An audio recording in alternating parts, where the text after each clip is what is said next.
ആമേൻ, നിന്റെ കഷ്ടതകളെ മറക്കുമാറാക്കത്തക്ക രീതിയിൽ നിന്റെ സ്ഥിതിയെ മാറ്റാൻ കഴിയുന്ന ദൈവം.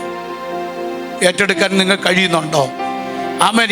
എത്ര വലിയ കഷ്ടതയാണെങ്കിലും അതിനപ്പുറത്ത് ദൈവം നിന്നെ ഉയർത്താൻ പോകുന്ന മണ്ഡലം നീ ചിന്തിക്കാത്ത, നിനക്കൊരിക്കലും എത്തിച്ചെല്ലാൻ കഴിയാത്ത, നിനക്ക് ഇരിക്കാൻ പറ്റാത്ത കസേരകളിൽ ഇരിക്കാൻ പറ്റാത്ത മണ്ഡലങ്ങളിൽ ഇരിക്കാൻ ചടഞ്ഞെല്ലാൻ കഴിയാത്ത മേഖലകളിൽ, കൊട്ടാരത്തിൻ്റെ അകത്തളത്തിൽ കാരാഗ്രഹത്തിനകത്തൂന്ന് കുണ്ടറയ്ക്കകത്തൂന്ന് ദൈവം കയറ്റിയത് കൊട്ടാരത്തിലാണ്.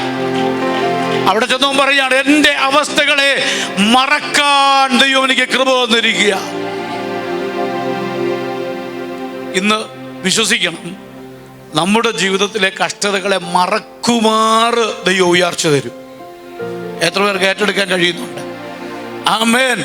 ഇന്ന് നിനക്ക് ഉണ്ടായ ചില നഷ്ടങ്ങൾ ഓർത്ത് നീ ഭാരപ്പെടുന്നെങ്കിൽ, നിനക്ക് നഷ്ടപ്പെട്ടതിൻ്റെ 100 മടങ്ങ് നിന്റെ കയ്യിൽ മടങ്ങി വരുമ്പോൾ, ആമേൻ, എവിടെയൊക്കെ നിന്ദിക്കപ്പെട്ടോ നിന്നയുടെ 100 മടങ്ങ് മാന്യത കിട്ടുമ്പോൾ, റിജക്ഷൻ എവിടെയൊക്കെ തള്ളപ്പെട്ടോ എന്നാൽ അതിന് 100 മടങ്ങ് അക്സെപ്റ്റൻസ് ലഭിക്കുമ്പോൾ ഏറ്റെടുക്കാൻ എത്ര പേർക്ക് സാധിക്കുന്നുണ്ട്?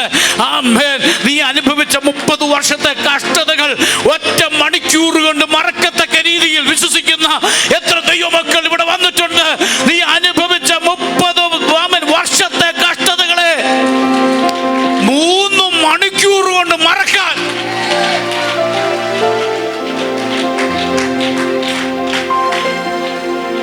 അങ്ങനെ വിശ്വസിക്കുന്ന എത്ര പേരുണ്ട്?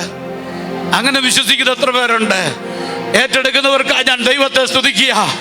ആമേൻ. നിനക്ക് അത്ഭുതം സ്വപ്നം കാണുന്നത് പോലെ നിനക്ക് തോന്നത്തക്ക രീതിയിൽ നിന്റെ സ്വപ്നത്തെ സഫലീകരിക്കുന്ന ഒരു ദൈവം വിശ്വസിക്കുന്നവർക്ക് ഞാൻ ദൈവത്തെ സ്തുതിക്കുക.